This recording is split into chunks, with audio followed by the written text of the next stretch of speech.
Queridos amigos e amigas que nos acompanham pela internet, caros amigos e prezadas amigas aqui presentes, Deus seja conosco e nos envolva na sua paz, na sua proteção. Os especialistas definem a adolescência como uma fase intermediária entre a infância e a vida adulta.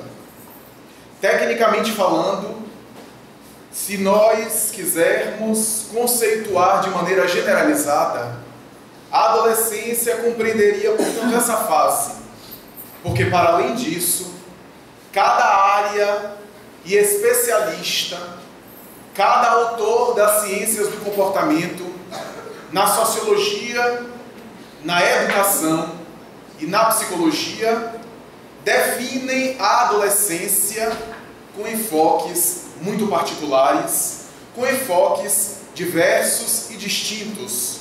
O fenômeno é complexo.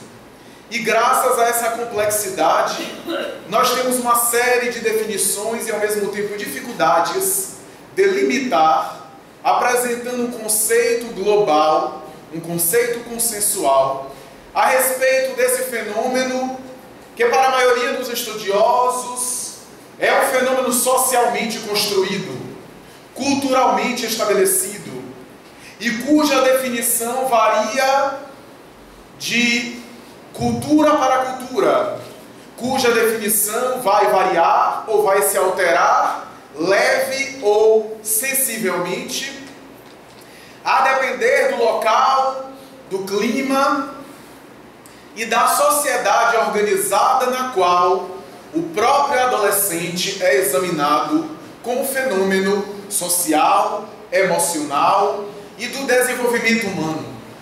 Mas todos concordam que é uma fase de transição. Fase essa que não se estabelece, portanto, de uma maneira estática, mas que se configura numa dinâmica onde tudo é movimento, onde tudo é transformação. A adolescência, portanto, compreende esse período onde as manifestações biológicas estão se dando de maneira transitória para desembocar mais tarde na vida adulta. É que vale dizer que se é uma fase de transição, o indivíduo inserido nesse fenômeno é inevitavelmente alguém em transmutação constante. É óbvio que todo ser humano, em qualquer fase da vida, está em mutação constante. Mas na adolescência parece que isso é potencializado, porquanto o próprio indivíduo, vivenciando essa ocorrência, não sabe como é visto, porque também está construindo o olhar que ele tem a respeito dele mesmo. Como ele está ainda desenvolvendo a percepção que ele tem acerca de si, ele também não sabe como é observado. Ora, é tratado de uma forma, esperando que seja tratado daquela forma. Ora, relaciona-se com ele de outra forma. Muitas vezes, forma essa que ele não esperava com que fosse tratado. A adolescência, portanto, tem essas manifestações. O outro elemento que todos os autores concordam, de maneira consensual, é que na adolescência nós encontramos como fenômeno biológico universal aquilo que é conhecido como puberdade. Em todo o processo do adolescente e em qualquer conceito, encontraremos sempre o fenômeno da puberdade correndo em paralelo. A puberdade é a experiência biológica.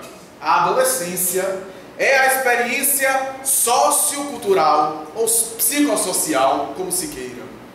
Portanto, está inserida em um fenômeno que é universal e que, mesmo de maneira biológica, sofre alterações a depender das regiões em que os estímulos, graças aos climas e à irradiação solar, falo-á, chegar de maneira precoce, em detrimento dos países e regiões mais frias, por exemplo, onde o fenômeno quase sempre chega mais tarde, de maneira retardada.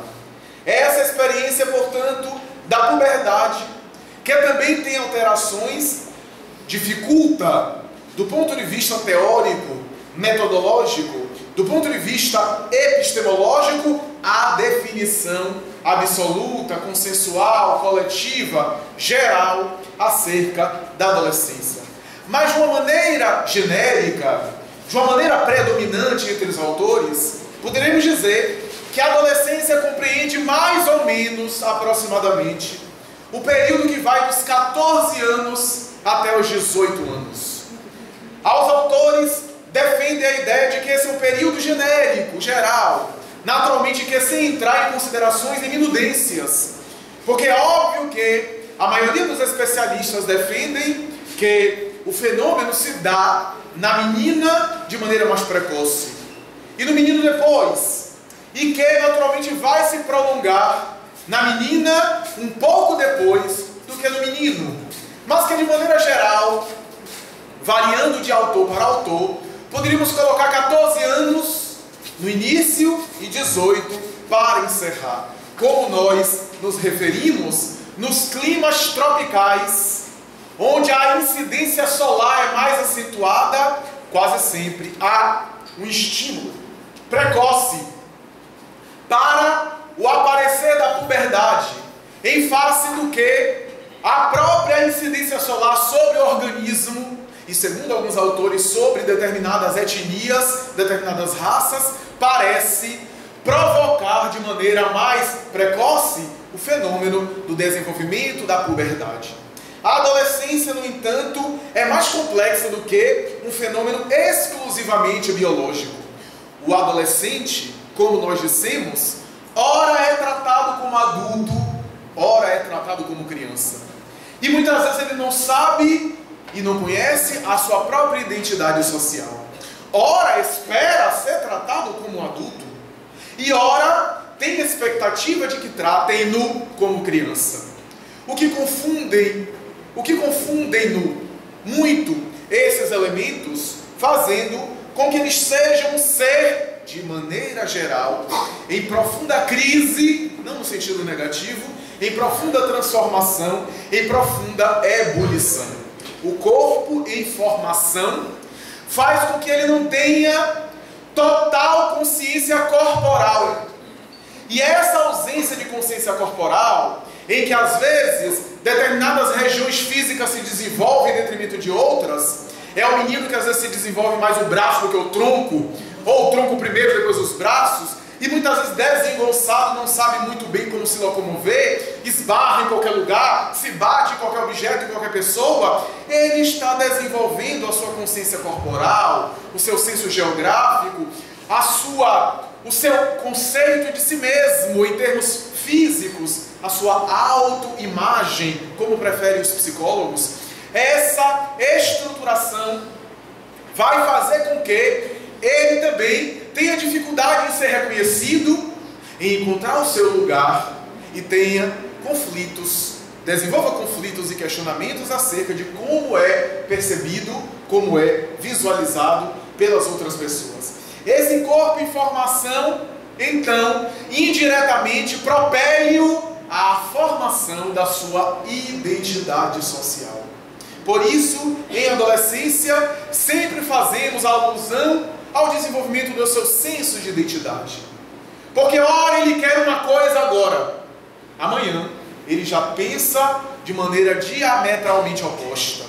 Hoje ele abraça uma filosofia, amanhã ele já está totalmente averso àquela proposta.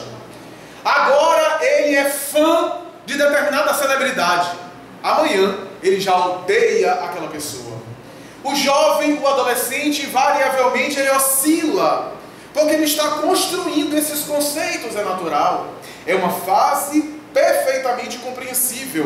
Ele é profundamente questionador. Se os adultos quiserem aprender com ele, conseguirão, porque eles não conseguem receber nada pronto.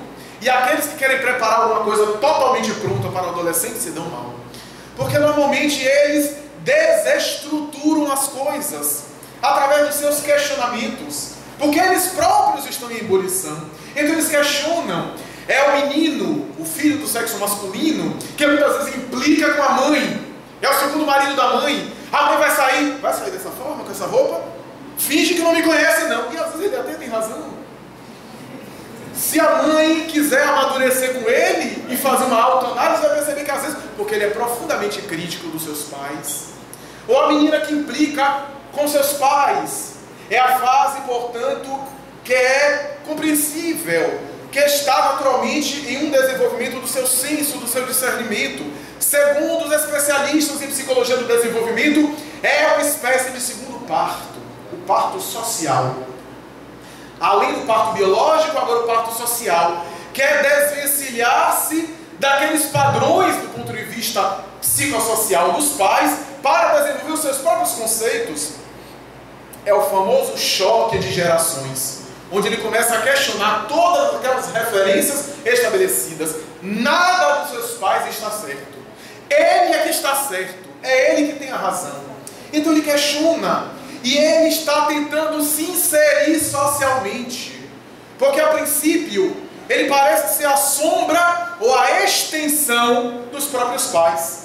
Agora ele quer se desvencilhar-se dessas figuras, às vezes tomando um sentido oposto, para se apresentar como indivíduo, como pessoa que é naturalmente, que tem a sua individualidade, que está dissociada, que não é uma sombra dos genitores, que não é um desdobramento dos genitores, que não é um cordão umbilical, mas que ele tem a sua própria configuração, as suas próprias opiniões, os seus próprios valores, e quase sempre vai na direção dos questionamentos. Ele precisa de inserção social, ele precisa e tem necessidade de ser aceito em grupos, de se sentir incluído. Então esse é o momento do desenvolvimento das suas habilidades sociais, da interação, da comunicação, hoje na comunicação virtual, nos contatos sociais, nas festas, nas celebrações juvenis, nos esportes, os desportos e assim por diante. Tudo isso muito bem-vindo, onde ele vai criando referências, naturalmente que instável, de uma maneira geral, como é, ele adere ao grupo, a um clã, e logo depois ele se dissocia para outro clã, para outro grupo. E naturalmente que varia, que oscila, até naturalmente desenvolver esse senso de identidade. O jovem adolescente, de uma maneira geral, é profundamente inseguro. Ele em grupo é capaz de fazer baderna, é capaz de quebrar os vidros do carro do vizinho, é capaz de jogar ovos pela janela para alcançar as pessoas na rua, ou papel higiênico molhado. Ele é capaz de provocar essas situações embaraçosas, mas sozinho ele não consegue nos olhar nos olhos. Ele abaixa a vista. Ele não consegue estabelecer um diálogo de profundidade, de desenvolver um diálogo, de uma maneira geral, é claro. Desenvolver um diálogo, porque ele é profundamente inseguro. Ele está se desenvolvendo. Então é natural que ele questione, porque estamos numa fase importantíssima do desabrochar da libido. Freud, o extraordinário pai da psicanálise, havia estabelecido a importância que não se dava na época, e graças a ele se deu um novo olhar a respeito do desenvolvimento psicossexual, do desenvolvimento da libido, para dizer que a libido tem um papel preponderante, não apenas na procriação, na reprodução, no contato da coabitação carnal, mas que a libido tem uma importância e uma influência na vida psicológica do ser humano. Foi Freud pioneiro com todas as colocações que ele fez, e não obstante aqueles que fazem ressalvas às suas teorias e podem até criticar algumas colocações, mas não se pode negar o pioneirismo dele em investigar a realidade sexual da criatura, romper com os tabus, para dizer que a sexualidade humana interfere no modo da gente funcionar psicologicamente, emocionalmente, socialmente. E graças a isso, o conceito da libido freudiana é mais abrangente, é mais amplo. A libido, para a expressão de Freud, não é apenas a expressão do contato sexual, da coabitação física, mas é todos os implementos que têm a ver com sexualidade, e não apenas com prática sexual. que tem a ver com os comportamentos psicológicos associados, com as dimensões que tem a ver com a libido. E o adolescente está no efervescer da puberdade, a libido em desabrochar, e é natural que ele tenha vitalidade, que está associada à libido, disposição, entusiasmo, idealismo. Ele se entusiasma com as coisas, ele se apaixona pelas coisas e pelas pessoas, porque é uma função da libido. É profundamente voltada a esse mecanismo da sexualidade, que ainda, de maneira geral, não exercendo fisicamente a prática sexual, essa sexualidade é canalizada psiquicamente para o consciente através das idealizações, dos apaixonamentos. É a menina que se apaixona pelo ator, pelo cantor, pelo astro de Hollywood, de rock and roll e assim por diante. Ela idealiza, coloca pôster no quarto. Ela faz um verdadeiro mausoléu homenageando aquela celebridade. Tudo isso é muito natural, é compreensível. É o menino que se apaixona pela professora. É o menino que idealiza. São, portanto, fenômenos perfeitamente compreensíveis que vão naturalmente caracterizar a juventude. A sexualidade, no entanto, e esse fenômeno da puberdade, ainda não compreendido por nós, no seu sentido integral, geram no adolescente muitos conflitos, alguns desnecessários, que extrapolam aquilo que é típico da fase, aquilo que é próprio da experiência, por falta de informação dele, de maturidade dele e de orientação que às vezes ele não recebe dos adultos. Muitas vezes ele acaba comprometendo-se e mergulhando em conflitos desnecessários para os quais ele não se encontra preparado para resolver. E nesses conflitos a sexualidade quase sempre tem um papel preponderante. Vários conflitos que o indivíduo desenvolve têm como mecanismo básico a sexualidade desenfreada, mal direcionada, mal disciplinada, mal entendida ou não compreendida.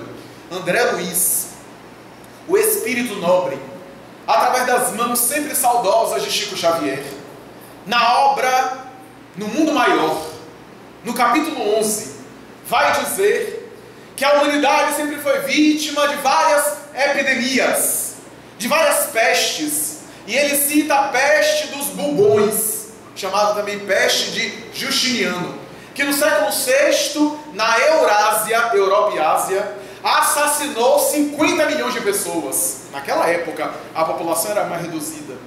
E ele vai dizer que a humanidade tem, ao longo dos tempos, sendo vítima de várias epidemias desse porte. Mas que há uma vítima que alcança um número muito maior. E que quase sempre, há um fator, aliás, que alcança um número muito maior de vítimas. E que quase sempre passa despercebida, ou despercebido esse fator, da maioria dos estudiosos. E ele vai dizer que se trata do fenômeno sexual.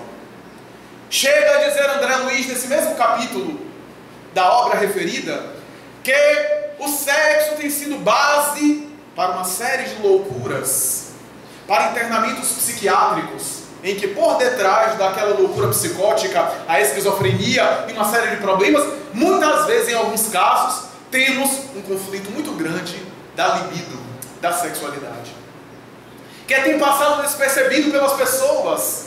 O sexo tem sido pano de fundo de uma série de crimes domésticos, de dramas passionais, onde em nome do amor mata-se. Não era amor, era posse, era desejo sexual atormentado, era tormento da libido. E o sexo passa assim, vitimizando várias criaturas. Ele cita inclusive algumas personalidades célebres na história da humanidade.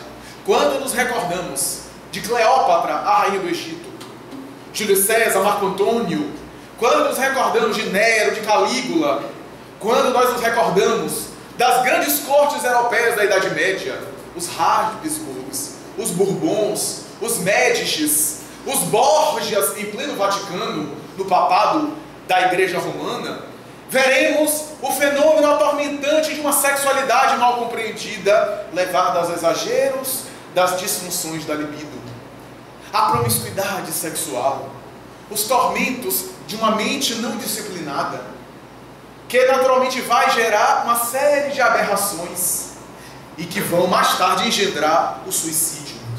Examinemos os campeões do sexo, os grandes ícones da sexualidade. Não são pessoas felizes, são pessoas atormentadas, viciadas, que vivem de fuga em fuga, para mais tarde apelar para as drogas químicas, porque o corpo já não responde sexualmente de maneira natural, e para mais adiante, nem as drogas químicas, e optarem pelo suicídio. Se nós citarmos algumas dessas personalidades que se fizeram época, à semelhança de um James Bond, ou de uma Marilyn Monroe, veremos criaturas muito insatisfeitas, insaciáveis, que não conseguem se satisfazer, porque o uso da libido não tem a contribuição do sentimento, do emocional superior, mas apenas alguém que busca de maneira sôfrega uma sensação para se satisfazer, que abre espaço para uma nova sede, para uma nova insatisfação, porque o sexo de maneira promíscua gera insatisfação do indivíduo. Joana de Ângeles Espírito vai dizer, é como se fosse beber água do mar, porque é salgada, quanto mais bebe, mais sede tem. Então, na juventude, esse fenômeno é extraordinário, gerando uma série de sequelas, entre elas a promiscuidade sexual, os tormentos e transtornos emocionais, às vezes com base na libido, o narcisismo, a idolatria, o culto exagerado do corpo, em um tormento que é muito difícil de examinar atualmente na psiquiatria, em função da distorção que os jovens têm em relação à própria imagem. O aborto, que muitas vezes também é fruto do sexo irresponsável na adolescência. E a gravidez precoce na adolescência, que nós examinamos. Essa gravidez que vai gerar meninas de 11, de 10, de 12 anos, crianças ainda brincando de bonecas e vão brincar de mães, que vão transferir mais tarde a responsabilidade dos seus filhos para os seus pais, os avós da criança, que naturalmente, ou então derraparão no aborto hediondo, no crime hediondo do aborto, por situações lamentáveis, porque por falta de maturidade, não apenas para a gravidez, mas para o fenômeno sexual, falta de maturidade emocional, falta de autonomia financeira, autonomia social, naturalmente que apelam para o sexo como se fosse uma fuga psicológica, para o dealvar das paixões, como se o sexo fosse apenas um mecanismo de prazer e não também de responsabilidade como consequência do prazer que nós usufruímos da vivência sexual. E o aborto criminoso? Carl Gustav Jung, na sua época, dizia, em uma análise bastante especial de psiquiatra, ele vai dizer, nas minhas observações como psiquiatra e psicanalista, eu percebo que boa parte das mulheres que vivenciaram o aborto na juventude experimentam uma menopausa muito complicada. Ele percebeu que boa parte das suas pacientes que vivenciaram o aborto na adolescência, na juventude, mais tarde tinha um fenômeno de depressão e alguns até de surtos psicóticos no período da menopausa. O aborto, portanto, gera sequelas no emocional da criatura. Sequelas que muitas vezes a jovem e o jovem, porque o indivíduo masculino também é responsável, não tem dimensão, compreensão na hora, mas que mais tarde vão desenvolver-se em mecanismos psicológicos em função daquela atitude que gera fissuras no psiquismo, alterações e distúrbios psicológicos muito graves, em face da consciência de culpa que fica dormindo em nosso inconsciente. E os comportamentos sexuais da moda, que chamam a atenção. Hoje estamos na moda. Desde a década de 60, com a liberação sexual, nós tivemos um movimento de irrupção, a princípio muito bom, muito nobre, para quebrar os tabus e os preconceitos em relação à sexualidade, mas que lamentavelmente todo movimento que é muito reprimido, quando reage, toma um sentido oposto, tão negativo quanto aquele primeiro movimento de repressão foi o movimento de uma liberdade que era libertinagem, e os excessos de toda sorte, que gerou também sequelas lamentáveis, talvez até piores. Por causa desse excesso, é natural até encontrarmos o equilíbrio, e desde aquela época nós vimos os excessos nessa área. Os excessos que ficaram célebres no movimento hippie, na contracultura, na década de 60 e 70, em Woodstock, que fez época, um show de rock, 3 dias de droga, sexo e rock and roll, como se dizia na época. E as sequelas inevitáveis, não apenas das doenças infecto-contagiosas, mas as sequelas também psicológicas. Nós somos herdeiros dessas experiências, essas experiências de liberdade libertina, que gerou um comportamento atual de uma promiscuidade. Desde o ficar, que é uma técnica nova de a gente ir se relacionando sexualmente sem compromisso, ficando e passando adiante, naturalmente que também gerando efeitos psicológicos em nós, porque mesmo o sexo na área das sensações exclusivas às vezes gera apegos e vínculos afetivos, o que equivale a dizer que nesses vínculos afetivos mais tarde se gera sequelas emocionais, porque aquela alma que se liga a mim, ou eu que me ligo a ela, e que muitas vezes o outro não tem compromisso nenhum, segue adiante, gerando as repercussões inevitáveis. Tu és responsável por tudo aquilo que conquistas, o que cativas, o Pequeno Príncipe. Então, os comportamentos sexuais, onde hoje alguns jovens chegam a apelar dizendo que o importante é o amor. É claro que o importante é o amor, mas a apelação para o amor é o amor no sentido da libido, o amor sexual, em que, inclusive, não importa o tipo de experiência sexual, o que importa é vivenciar contatos físicos com corpos, e não necessariamente amor de almas, até porque o amor não precisa do sexo. Eu posso amar um monte de gente aqui, e naturalmente que ninguém tem a obrigação de satisfazer os meus desejos, que é diferente.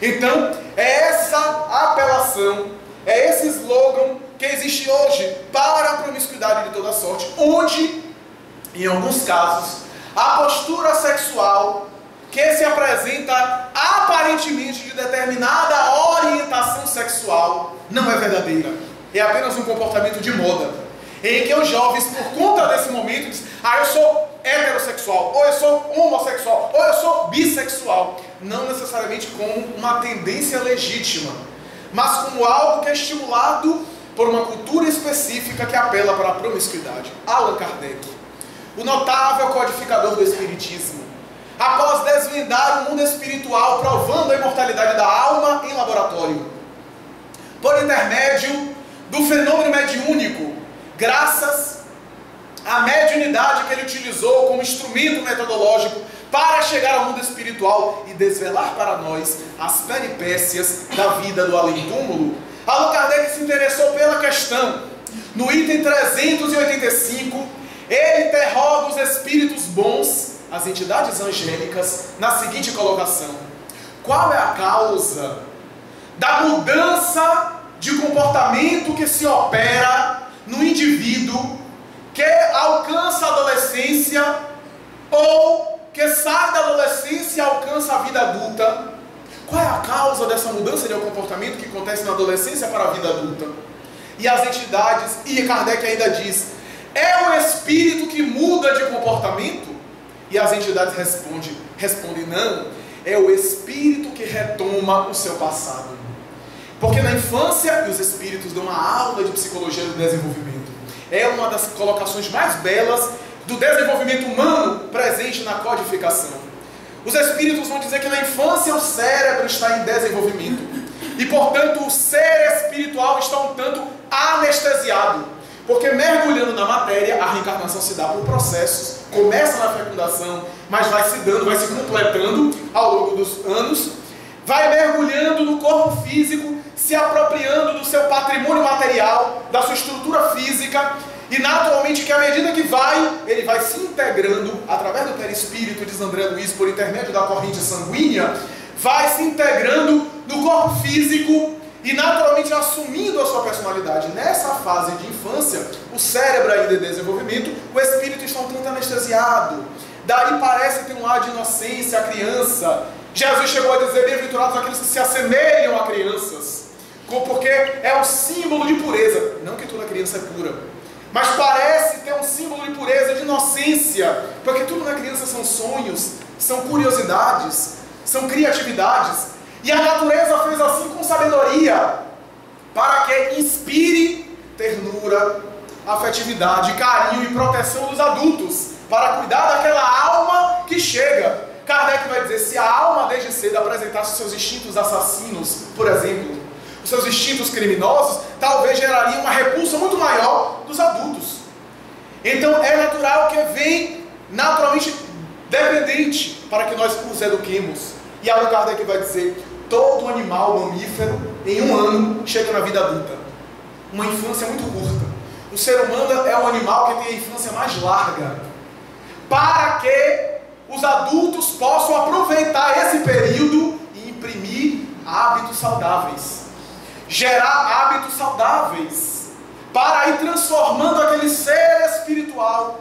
E os espíritos, dizem Allan Kardec, assim, ao chegar na vida adulta, o indivíduo vai responder a essa transformação de acordo com os hábitos adquiridos na infância. Lamentavelmente a gente faz o contrário, a gente estimula vícios que o espírito já traz e que mais tarde vai ser desabrochado, e as primeiras vítimas serão os pais. Santo Agostinho Espírito vai chegar a dizer a Allan Kardec, lamentavelmente existem pais que observam, prestam mais atenção à sua horta ou à sua plantação de batatas do que nas tendências dos seus filhos, as suas vocações, os seus comportamentos, preocupados apenas com o imediatismo ou com o ganho material, se perdem nesse báratro de paixões. Porque se nós observarmos, mesmo recém-nascido, cada espírito já se apresenta com uma característica. Cada espírito é um. Há bebê recém-nascido, que mal deu o horário de comer, já está fazendo escândalo. E outros que a gente só sabe que é hora porque deu horário, porque o senhor está lá quietinho. Cada bebê já se comporta de uma forma. É cada espírito já com as suas tendências, com a sua singularidade. Se a gente observar muito bem, a gente vai ver. Por isso que cada educação tem que ser uma. Porque não podemos dar a mesma educação para todo mundo. Cada educação precisa de um método. Se a gente for muito austero em um filho que já se comporta de maneira boa, a gente está sendo injusto. E se nós formos muito liberais para o filho que precisa de mais disciplina, nós estamos negligenciando a educação. Então teremos que examinar. Daí não há uma receita específica, é necessário examinar. André Luiz vai complementar a colocação de Allan Kardec do item 385, quando, na obra Missionários da Luz, psicografia por Chico Xavier, no capítulo a respeito da epífise, glândula pineal, vai dizer que a glândula pineal é a grande veladora do sexo, que adormece os fenômenos sexuais na infância, trabalha a sexualidade infantil. Aliás, André Luiz disse na década de 40, onde não existia nenhum tipo de conhecimento a respeito da glândula pineal. Hoje, uma série de informações de André Luiz, que ele colocou em Missionários da Luz, já foram confirmadas pela ciência. Nem todas, mas algumas já foram confirmadas pela ciência. E André Luiz vai dizer, ela é a grande veladora do sexo, que trabalha os fenômenos sexuais na infância, para na hora da puberdade, na adolescência, ela perder essa função, os fenômenos da puberdade, os hormônios, os órgãos anexos da sexualidade, e ao mesmo tempo a glândula pineal passar a ter uma segunda função, função de glândula da vida mental, dos fenômenos mediúnicos, do contato com do indivíduo com o mundo espiritual. E isso geraria naturalmente o desenvolvimento da sua personalidade. Equivale a dizer que as tendências do inconsciente, que estavam adormecidas, afloram, vêm à tona. E ao mesmo tempo que vêm à tona, outras mentes que estão ligadas àquele filho, muitas vezes por um passado criminoso, por delitos que foram cometidos no passado, por situações de adversários inamistosos, encontram e sintonizam com ele, estabelecendo as influências espirituais que tornam o jovem ainda mais instável, mais inquieto, mais oscilante. Daí Allan Kardec, uma grande nota no Livro dos Espíritos, vai falar sobre a educação, dizendo que a educação moral é a grande solução para os problemas da humanidade. Vai dizer Allan Kardec no Livro dos Espíritos, examinando as grandes questões que inquietam a humanidade, que a educação moral um dia vai ter o seu valor. Da mesma forma que, dizia ele na época dele, hoje, dizia ele, nós damos o valor à educação intelectual. A educação moral, vai dizer Allan Kardec, tem a ver com hábitos morais, que tem a ver naturalmente com comportamentos, e que um dia a humanidade vai poder manejar da mesma forma que maneja as técnicas pedagógicas e didáticas da aprendizagem na escolarização. A educação moral, vai dizer Allan Kardec, não é tarefa dos mestres. Os professores, os instrutores podem colaborar, mas a educação moral é tarefa essencialmente do lar, da família, dos responsáveis, porque a maior lição na educação moral, entre as várias lições, é o exemplo. E só pode dar o exemplo aquele que convive com o outro, aquele que está o tempo todo naturalmente convivendo, para transmitir essas lições, o que levou naturalmente Maria Montessori a falar na sua tese de doutorado da mente absorvente, que a criança tem uma mente absorvente, que absorve os condicionamentos, os hábitos dos adultos com os quais ela convive, muito mais do que o discurso. É claro que o discurso também é importante, a orientação, o limite, o afeto, mas sobretudo também o exemplo que arrasta, como se diz popularmente. Então é necessário observar as tendências dos filhos, para ter uma ideia dessa realidade, para que não sejamos engolidos pelo apaixonamento em relação aos filhos. Já falei isso em outra palestra, um seminário recentemente. Às vezes os pais apaixonam-se pelos filhos de tal forma que tentam dourar a pílula em relação a eles. É aquela menina de 8 anos que, desde os 6 anos, veste shortinho curto, coloca salto alto, fica dançando de maneira sensual, e a mãe diz, veja como ela já é uma mocinha. O Espiritismo vai ajudar, porque talvez o Espiritismo vai dizer que aquilo ali é um espírito que nas últimas 3 encarnações fracassou na sexualidade. Ou então filho que trata todo mundo grosseiramente, que diz tudo na cara das pessoas, e o pai diz, veja como ele tem personalidade, é verdadeiro, não é mal educado, não tem nada a ver com personalidade, ele é grosseiro. Mas nós tendemos a negar, a justificar e não avaliar, para mais tarde eles serem infelizes por incúria nossa, porque nós não conduzimos bem essas situações. Então é necessário, portanto, dar exemplo na infância, direcionar e às vezes até impor, porque a criança não tem discernimento. Na adolescência, à medida que ele vai se desenvolvendo e vai tendo autonomia, a gente vai dialogar, porque na adolescência a gente não vai poder vigiar ele o dia todo, vai ter que trabalhar, não tem dinheiro para colocar detetive, para ficar 24 horas, então não adianta, eu vou proibir você de namorar, tá certo, e vai namorar às escondidas, o que é muito pior. Estabelecer o diálogo, a confiança e dar responsabilidade. Olha, você pode fazer isso e aquilo outro. Eu estou lhe recomendando que esse caminho não é o melhor, porque tenho experiência. Você pode até ser mais inteligente do que eu, mas não viver experiência nessa experiência biológica como eu. Então já tenho uma certa ideia maior. Eu estou lhe sugerindo, lhe aconselhando para ir por ali. Se você não quiser, eu vou lamentar muito, mas quem vai sofrer é você. Quem vai naturalmente adquirir responsabilidade é você. Eu vou estar do seu lado, eu nunca vou lhe abandonar. Mas quem vai responder por isso é você. Dá responsabilidade. E não necessariamente entrar no pugilato emocional, que não vai naturalmente adiantar. Allan Kardec, no item 200 do Livro dos Espíritos, se interessa pela questão sexual e pergunta, os espíritos têm sexo? E as entidades respondem, não conforme entendeis. Eles têm relação de simpatia, de afetividade mútua, porque o sexo depende da organização material. Mas os espíritos têm afetividade, têm ternura. E Allan Kardec volta na 201 e pergunta, o espírito que animou o corpo de um homem pode voltar à terra no corpo de uma mulher e vice-versa?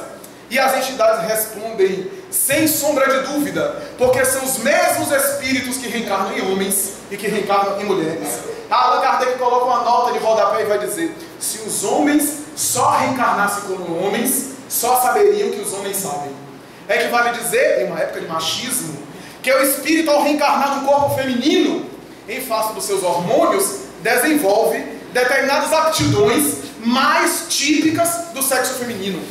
Ao reencarnar no corpo masculino, desenvolve outras áreas mais associadas aos hormônios masculinos, para alcançar a síntese, a sabedoria, a perfeição, o ser integral, para ter ambas as experiências. Não obstante, quando o espírito reencarna em um corpo 10, 15, 20 vezes, é natural que ele vai adquirindo a psicologia, os condicionamentos psicológicos daquele sexo. Muitas vezes, diz o Espírito Emmanuel, se ele exorbita naquela área, se ele extrapola naquela área, digamos que é um homem, que é um conquistador, que desrespeita mulheres, que extrapola na libido, pode lhe ser exigido ele voltar na experiência material, na polaridade que ele tanto desrespeitou, utilizando-se como objeto de prazer, volta à Terra na experiência feminina, abruptamente. Então, ao reencarnar, o corpo tem uma anatomia feminina, tem hormônios femininos, mas a sua psicologia é masculina.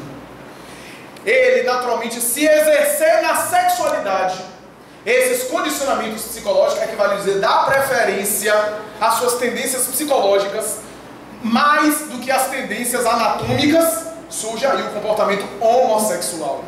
Da mesma forma, a mulher, que é leviana, vem extrapolando 10, 15, 20 reencarnações, portanto se condicionando naquela polaridade, pode voltar no corpo masculino, para naturalmente vivenciar aquela experiência. Se no caso ele retorna e imprime na matéria, na sua sexualidade, as preferências psicológicas, está ali o comportamento homossexual. O que não quer dizer que toda experiência em que o espírito reencarna em outro corpo, ele vai necessariamente ser homossexual. Nós tivemos, por exemplo, Margaret Thatcher, a Dama de Ferro, com um comportamento forte, histórico, com mão de ferro conduzindo o seu país, inclusive na Guerra das Malvinas, mãe de 3 filhos. Nós tivemos Frédéric Chopin, suave, doce, melancólico, dado às idealizações típicos mais do sexo feminino, e no entanto se casou, teve vários relacionamentos sexuais, inclusive com alunas de piano dele, e mais tarde se casou com Jorge Sand, e assim por diante. Então, não é necessariamente reencarnar no outro corpo que vai necessariamente desenvolver o comportamento homossexual. Mas em determinadas experiências surge a vivência homossexual, que, no entanto, para o Espiritismo não é necessariamente uma situação patológica. No passado, alguns cientistas disseram que era uma tara, principalmente na psiquiatria e na psicanálise, um transtorno, um fetiche, uma compulsão. Esses conceitos já foram superados. Mais tarde se acreditou que era o tamanho do hipotálamo, que explicaria, hipotálamo cerebral, que explicaria o fenômeno sexual. Chegaram à conclusão que não há uma conclusão definitiva. Apelaram mais tarde para a genética. Não há, até hoje, a determinação de genes associados à homossexualidade. E assim por diante. Emmanuel, na década de 50, na obra Vida e Sexo, já referida, em um capítulo sobre o assunto vai dizer, inutilmente, ele começa o capítulo assim, inutilmente, a ciência humana vai procurar a causa do comportamento homossexual na matéria, no corpo, mas somente através da reencarnação é que se pode explicá-lo. E Emmanuel vai dizer que não se trata de condenar, é uma experiência do espírito. A homossexualidade não é uma doença, não é uma patologia, não é uma obsessão, é uma experiência do espírito. E o mais importante, diz o espírito nobre, não é o tipo de experiência na qual a gente está, mas a conduta que nós nos permitimos, seja hétero ou seja homossexual. Porque a conduta sexual de cada um é uma questão que diz respeito à sua consciência. Não podemos agora, da mesma forma que a gente não fica perguntando a conduta íntima do heterossexual, não iríamos devassar a conduta íntima do homossexual. É uma questão que lhe diz respeito da vida sua privada. O que nós recomendamos a todos é não ser promíscuo, porque a promiscuidade dilacera o ser espiritual e gera uma série de perturbações. Agora, o que ele fizer da sua vida é o que lhe aprover, o que sua consciência lhe permitir. Porque o importante é ter uma vida saudável, moralmente falando. É uma experiência do espírito que ele pode se conduzir muito bem, que ele pode transitar muito bem, se souber naturalmente aproveitar. Como regime de experiência educativa, como todos nós, o heterossexual também está no regime de experiência educativa. Filomeno de Miranda, em 2005, na obra Sexo e Obsessão, vai dizer, em uma nota muito rápida, 2005 isso, o número dos homossexuais nos próximos anos vai aumentar muito mais. Porque os heterossexuais que têm reencarnado, têm abusado e usado mal da sexualidade. E têm voltado à Terra nessas experiências para recuperar-se. É que vale dizer, uma mulher leviana sensualista, volta no corpo feminino, masculino, para que os hormônios masculinos deem uma certa austeridade, uma intrepidez, uma objetividade. Pelo menos é a proposta da reencarnação. Um homem sensualista, perverso, volta no sexo feminino para desenvolver um pouco mais de sensibilidade na experiência do sexo feminino. Se ele continua exorbitando, volta em expiações mais graves e mais severas, segundo ainda Emmanuel, no livro Vida e Sexo, psicografia de Chico Xavier. O que é que nós devemos fazer diante dessa conjuntura perante os nossos filhos? A nossa tarefa é orientar sem preconceito, dialogar com os nossos jovens, conversar com eles, para que eles não caiam em comportamentos de moda, como nós falamos. No entanto, se não for comportamento de moda, se for uma tendência que o Espírito traz de outra encarnação, conforme Emmanuel, não adianta reprimir, não adianta brigar, nem estimular, da mesma forma que a gente não estimula o menino, ou pelo menos não deveríamos estimular o menino a ter experiência heterossexual precoce, porque isso gera inclusive distúrbios. É o menino que é encaminhado, como aconteceu no passado, ele é encaminhado à casa de prostituição, e mais tarde ele ia querer fazer com a esposa o que fazia com a garota de programa. Nem iremos estimular para nenhuma área, nem iremos estimular para determinado comportamento sexual, nem iremos reprimir. O estímulo tornaria a pessoa cínica, a repressão tornaria a pessoa revoltada. O que a família deve fazer? Amparar, amar, amparar, aceitar, porque essa é a conjuntura. Se o jovem está vivendo esse comportamento, onde ele não traz necessariamente uma tendência homossexual ou outra tendência qualquer, para a gente não aqui fazer um discurso especificamente da homossexualidade, e ser um discurso também discriminatório, mas ele traz uma tendência que não for de moda, que a gente deve conversar, porque há uma moda, às vezes um estímulo específico, há pessoas inclusive que estão fazendo discurso de dizer que a humanidade toda é gay agora. Eu acho um exagero aqui para nós, uma distorção. Mas enfim, existe esse discurso. Se o jovem não está nesse momento, se depois de muito diálogo se percebe que é uma tendência que o Espírito traz, nós violentarmos as suas tendências íntimas é provocarmos ou empurrarmos ele para o suicídio. Porque a libido, como falamos, é muito complexa. Já conversamos com alguns amigos e companheiros, inclusive da seara espírita homossexual, que às vezes chegam de outras religiões dogmáticas e que dizem: eu não estou aguentando mais, eu vou me matar.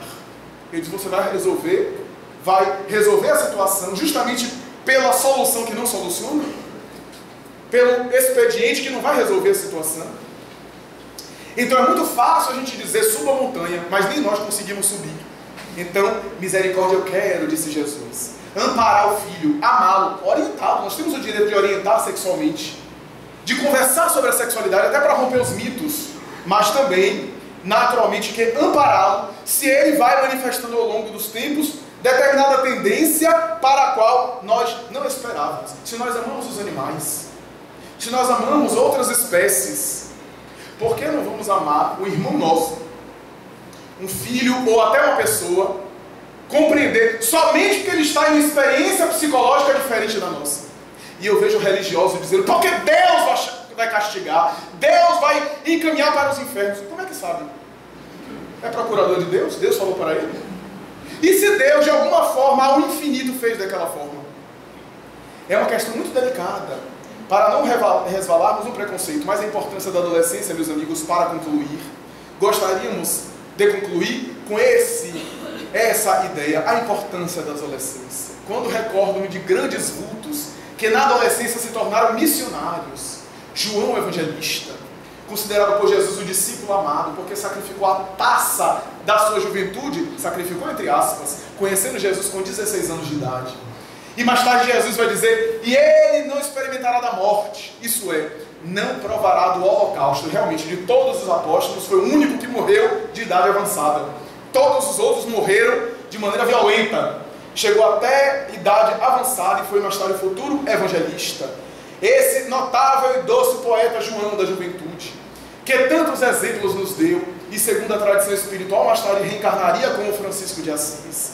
Mas também nós temos João Maria Marcos, o evangelista Marcos, que com 12 anos de idade, em função de sua mãe, Maria de Jerusalém, uma mulher que antes da primeira igreja cristã primitiva de Jerusalém, abriu as portas da sua casa para o primeiro culto cristão, diante das perseguições que aconteciam, arriscando a própria vida, onde Pedro, João, Tiago ali estiveram. Essa mulher que era viúva e que tinha posses financeiras, entrega o seu filho de 12 anos para Pedro, porque ela queria entregar o seu filho a Jesus. Antes de morrer, vê o seu filho como cristão. E João Maria Marcos, mais tarde, é encaminhado por Pedro para ficar do lado de Barnabé, seu tio carnal. E Barnabé, mais tarde, nas suas peregrinações com um antigo doutor da lei, Saulo de Tarso, que se tornaria o apóstolo Paulo, vai viajar com Paulo e diz a maior obra a respeito do cristianismo primitivo, Paulo Estevão, através de Chico Xavier, que João Maria Marcos não aguentou a disciplina de Paulo, a austeridade, e em determinado momento pede ao grande apóstolo para voltar a Jerusalém e ficar com Pedro. E Paulo vai dizer: eu aceito, volta Marcos, volta, mas nunca te esqueças que Deus tem pressa. Deus tem pressa para a iluminação moral do indivíduo. Volta e escreve sobre Jesus. E mais tarde ele escreveria o seu grande evangelho, baseado inclusive em narrações de Pedro e de Maria Santíssima. Quem não se recorda da epístola que Paulo fez a Timóteo? Timóteo, meu filho, Deus abençoe a sua juventude e te livre das tentações da mocidade.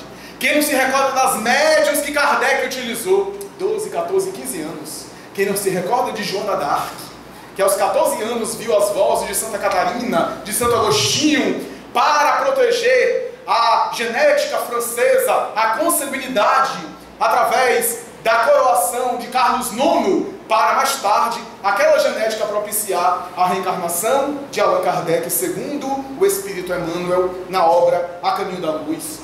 Jovem, vai dizer mais tarde José Herrinheiros, o notável escritor argentino. Jovem é todo aquele que consegue olhar para o passado, para trás, sem vergonha do seu passado. Todo aquele que já olha para o seu passado com culpa, com conflito, já não é mais jovem. Jovem é aquele que consegue olhar para si mesmo, para a sua história, sem vergonha do seu próprio passado. Então, meus amigos, dialogar. Os avós de um jovem adolescente ou de uma jovem adolescente que engravidou devem amparar, é claro. A orientação do lar deve ser feita cedo antes, para que isso não aconteça, para que isso seja evitado. Mas às vezes, inclusive, os pais orientam, e a despeito disso acontece também. O que fazer? Amparar os filhos. Não fazer como fazia no passado, expulsa de casa e a filha, para sobreviver, caía na prostituição, como era muito comum no passado. Amparar os filhos. Mas, ao mesmo tempo, colaborar sem assumir. Aquele espírito reencarnou por ele. Então eu vou ajudar como avô, como avó, sem assumir. Porque senão é continuar mantendo na indisciplina e naturalmente acostumando a não assumir responsabilidades. Por fim, gostaria de falar duas coisas apenas. Uma delas foi de uma mentalista americana que escreveu uma obra sobre a juventude. E ela vai dizer mais ou menos assim, que o dia quando o seu cachorro Chihuahua havia morrido, era o cachorro do irmão dela, que ela nem gostava muito. Ela enterrou o cachorro, mas viu o irmãozinho que ela tanto gostava, chorando tanto, que ela ficou entristecida. E o avô chegou na casa, ela foi até o colo do avô chorando, e disse: meu irmão está muito triste porque o seu cãozinho Chihuahua morreu. E ele vai dizer: Ruth Stout, essa mulher, vai dizer: Ruth, minha filha, eu vou lhe dar um conselho. Você está vendo essa janela daqui? Era a janela da casa que dava para o quintal, onde o cachorro estava sendo enterrado. Agora, olha atrás, a outra janela aqui, onde há um sol de beleza. Na vida de todos nós, há sempre duas janelas. A janela da tristeza e a janela da felicidade. Nem devemos ficar o tempo todo na janela da felicidade, esquecendo das pessoas sofridas que a gente pode ajudar, nem ficar demasiadamente na janela da tristeza, porque podemos nos contaminar diante da janela da tristeza. É necessário transitar entre a ajuda e o socorro do sofrimento e não esquecer também da janela da felicidade e do sol que brilha à nossa volta. Há muitos anos atrás, quando começamos o Espiritismo, com 17 anos, fizemos a primeira palestra, com 15 começamos a estudar. Eu me lembro que em uma sessão mediúnica que participamos, já contamos isso aqui, uma entidade espiritual se manifestou e disse mais ou menos assim: a juventude para nós é um grande objetivo para engendrar perturbações. Porque o espírito, quando se compromete com determinados débitos na juventude, ele já fica arraigado daqueles débitos, E pode, mas é muito mais difícil superá-los mais tarde. Porque às vezes a consciência em idade mais avançada, o pensamento já está cristalizado em determinados hábitos. E por isso nós investimos na juventude. E olhou para mim e disse assim, por isso que a gente cai em cima de uma planta que está nascendo ainda. Era a metáfora que ele usou. Porque a planta ainda está tenra idade. É fácil de cortar e de destruir. Mas se a planta continua e cresce, desenvolve arbusto, tronco forte, já é mais difícil. E mais adiante, mesmo que a gente queira serrar com um instrumento ou passar um trator por cima, nós não vamos conseguir, porque a comunidade presente que se beneficia dos seus frutos não vai permitir que a gente serre a árvore. Era a metáfora que ele deu em relação à juventude. Então a juventude é um grande investimento do mundo espiritual superior para a nossa vida, para desenvolvermos maturidade e paz, plenitude e bênçãos para o nosso amanhã futuro. Muita paz.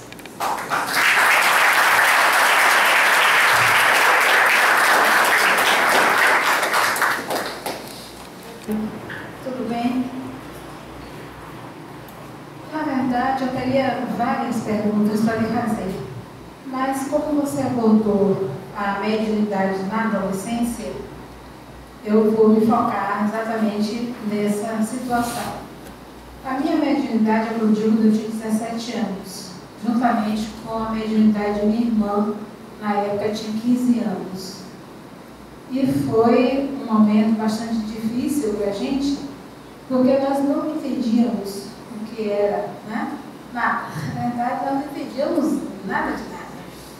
Eu, particularmente, né, foi apresentado, não digo apresentado, mas o que nós fomos como canais de caboclos, né? Se identificavam como caboclos, linha de caboclo. E no meu caso, no caso dela, foi um choque, porque a gente, em plena adolescência, querendo namorar, querendo curtir aquela coisa, né, que você falou dos anos 70, imagina. E aí, vinha um caboclo fumando charuto, né, para dar paz em todo mundo, e era obrigado, e aí foi feito reuniões, né, foi acertar fazer reuniões a título de caridade, né, na própria casa. Enfim, aconteceu isso com a gente. E foi muito difícil, particularmente para mim e para minha irmã, né? Porque nós não tínhamos conhecimento. Quem nos ajudou no processo foi aqui, a mim, né? E a ela também, aqui a Colbem. E a minha pergunta é exatamente sobre essa questão, né, de jovem médium que apresenta a mediunidade precocemente, né? Na minha opinião, o Espiritismo dá um direcionamento muito precário, muito pouco, nesse sentido, né, aos pais. Normalmente os pais não gostam, não têm tempo de ler, etc, etc. Então, o que nós podemos fazer nesse sentido? A mediunidade na adolescência é mais comum do que nós imaginamos. Em verdade, a grande maioria dos fenômenos mediúnicos ostensivos ocorre justamente na juventude. É óbvio que a mediunidade não tem idade específica para desabrochar. Existem casos de pessoas em terceira idade, como Emanuel Swedenborg, que já era um senhor de mais de 70 anos, quando a mediunidade, a sua clarividência e psicografia admiráveis foram desenvolvidas. E há também exceções da infância. A mediunidade da infância, vai dizer Allan Kardec, é sempre um risco, porque o cérebro ainda não totalmente desenvolvido e o indivíduo, a criança, quase sempre não tendo maturidade para entender os fenômenos, os pais não devem estimular aquela mediunidade. Há uma recomendação no livro dos médiuns sugerindo que os pais e as pessoas encaminhem aquelas dúvidas, aquelas questões da criança para o aspecto moral, o aspecto ético do evangelho, sem aprofundar muito a questão do fenômeno que a criança não vai ter condição de compreender. No entanto, no jovem, há uma diferença. A mediunidade na juventude pode ser exercida, vivenciada e conduzida com uma saúde e uma tranquilidade. Naturalmente que da mesma forma que com os adultos, nós não encaminhamos um adulto que chega com mediunidade ostensiva apenas porque ele está com mediunidade ostensiva, a gente não vai levar para a recessão mediúnica logo, da mesma forma a gente faz com o jovem. Agora, se o jovem passou pelo tratamento, se for o caso, ou passou pelo curso de educação mediúnica, passou pelos processos de desenvolvimento da mediunidade que a casa apresenta. Mais tarde, ele tendo maturidade, porque o que importa aqui não é a idade física. Kardec vai dizer que o indivíduo pode ser jovem no corpo e pode ser um espírito velho. Se ele tem maturidade, não há nenhum inconveniente de ele praticar a mediunidade em sessões mediúnicas. Se ele, por exemplo, é uma pessoa comprometida, que não vai faltar a mediúnica, que não vai abortar os compromissos por qualquer coisa, que tem um comprometimento com o estudo, ele pode ser encaminhado à sessão mediúnica. Kardec utilizou, como falamos, de meninas de 14, 15 anos. Meninas que, 14, 15 anos no século XIX, não é 14, 15 anos de agora, eram quase crianças, né? Eram recém-adolescentes. Inclusive, recebiam páginas do Espírito de Verdade, de São Vicente de Paulo, os grandes guias da humanidade. Então nós podemos encaminhar o jovem para as sessões mediúnicas, desde que ele tenha a maturidade e estude a doutrina espírita. Agora, se ele não tem nenhum dos dois, não é porque ele é jovem. Pode ser também um adulto, se não tem esses dois, ele não deve participar de sessão mediúnica, porque não está ainda preparado, não está convenientemente com o perfil para ser encaminhado. Mas ainda assim nós temos exceções. Por exemplo, Chico Xavier foi com 4 anos de idade, mas é uma exceção. A mediunidade da infância não deve ser estimulada, mas ele não foi estimulado, apareceu naturalmente. Nós, Divaldo Pereira Franco, Ivone Pereira, com 3 anos, e assim por diante. Mas, de uma maneira geral, é no momento da puberdade que a mediunidade começa a desabrochar mesmo. André Luiz fala isso em Missionários da Luz, no capítulo que citamos, da epífise opineal. Quase sempre paralelo à puberdade, ao desenvolvimento sexual, também os fenômenos mediúnicos. O que fazer no início é muito difícil, porque todo mundo de vibração diferente. O jovem pode sofrer mesmo. Não é sofrer porque a mediunidade é uma desgraça, não é isso. É uma faculdade que ele ainda não tem condição, ele ainda não tem a informação e o conhecimento para direcionar. Toda faculdade que a gente não tem muita noção, a gente não conduz muito bem. Se eu tenho uma habilidade muito grande para tocar piano e eu não estudei música, eu não sei conduzir bem essa genialidade, essa tendência, né? A mediunidade é uma faculdade muito complexa, é psíquica, né? Então ele entra em contato com seres de outra vibração. E como é quase sempre o médium, o espírito também endividado, ele entra em contato com aqueles que lhe são afins, aqueles com os quais ele se comprometeu no passado. A luta que ele deve fazer para também sintonizar com os guias é o seu mérito, fruto do seu esforço pessoal. Então, no início é muito difícil, o médium oscila, há sensações muito estranhas que é difícil a gente colocar em palavras. Se o médium for dizer tudo aquilo que ele sente, vai ser tomado como louco. Porque é tanta coisa estranha, tantas sensações que ele experimenta, que é necessário, portanto, fazer silêncio interior, estudar, se comprometer moralmente com a ética espírita. E sim, a mediunidade no jovem deve ser naturalmente encaminhada, estimulada. Se ele tem maturidade, não há nenhum inconveniente.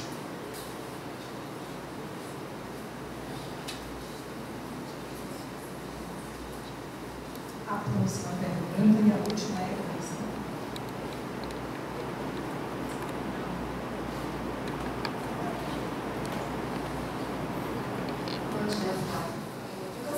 Você mencionou que já foi constatado, né, a questão da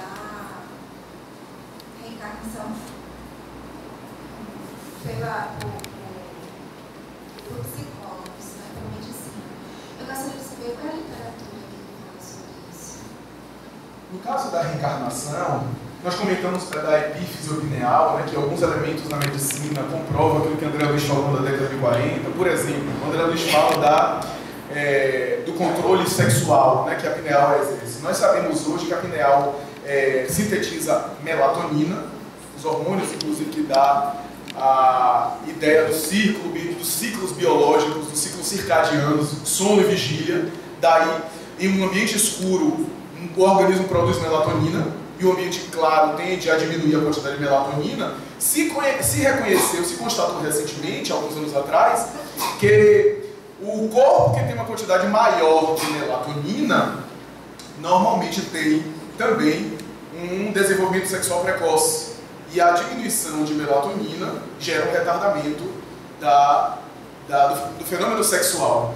O que está perfeitamente associado à questão, por exemplo, de André Luiz, quando fala sobre epífise opineal. E outros elementos que André Luiz traz no capítulo em Missionários da Luz, que na época, na década de 40, a medicina considerava a pineal como sendo um órgão vestigial da evolução, sem nenhuma importância, sem nenhuma consideração. E que André Luiz já coloca ali, inclusive dos fenômenos mediúnicos, onde há teses hoje associando o médio ostensivo tem uma conformação na glândula pineal diferente do médio não ostensivo. inclusive com propriedades eletromagnéticas. A tese mais conhecida é a dissertação de mestrado do Dr. Sérgio Felipe de Oliveira, da USP, que comprovou essa realidade e que é muito conhecida, inclusive, entre nós espíritas. Mas, em relação à reencarnação, há uma literatura vastíssima. Eu não poderia dizer que, consensualmente, toda a ciência aceita a reencarnação. Seria exagero de minha parte. Mas eu posso dizer que há uma série de cientistas que defendem com rigor a ideia da reencarnação. Ian Stevenson, por exemplo, neuropsiquiatra da Virgínia, que pesquisou vários casos de reencarnação e lançou 2 obras, Reincarnation and Biology, Reencarnação e Biologia, e também 20 casos sugestivos de reencarnação. Um neuropsiquiatra da mais alta estirpe, já faleceu. O Dr. Hernani Guimarães Andrade, aqui no Brasil, parapsicólogo, estudioso, que lançou uma monografia chamada Reencarnação do Brasil, 8 casos que sugerem renascimento, com todo o rigor, levantando as várias hipóteses para o fenômeno, para concluir que somente a reencarnação para explicar aquele fenômeno totalmente. Nós temos Rabindranath Banerjee, o parapsicólogo indiano, que pesquisou 120 crianças na Índia que lembravam de coisas que não poderiam ter aprendido nem com os mestres, nem com os pais. Crianças, por exemplo, que começavam a falar o grego antigo. Uma criança que ele examinou, Helen Smith, que na idade dela era inclusive analfabeta ainda, e começou a falar um chinês dos ideogramas milenares antigos que o professor de chinês que conversou com ela tinha dificuldade de interpretar, de dizer e de entender o que ela dizia, porque era um chinês muito antigo. Então, casos como esse que o Dr. Banerjee pesquisou para lançar o conceito de memória extracerebral, e outros casos, especialmente nas regressões de memória, como Maurice Nefferson, Dina Cerminara, Edith Fiore, Helen Wambach, só para citar alguns, e tem uma série de obras a esse respeito. Eu recomendaria, para não citar todas aqui, porque são muitas, eu recomendaria a obra A Memória e o Tempo, do escritor Hermínio de Miranda, porque nessa obra Hermínio de Miranda cita todas essas obras que eu estou falando aqui. Ele, inclusive, vai citar todas essas pesquisas desses pesquisadores. Hermínio de Miranda, inclusive, foi um escritor espírita, já faleceu. A Memória e o Tempo, que ele fala sobre essas questões e essas pesquisas sobre reencarnação.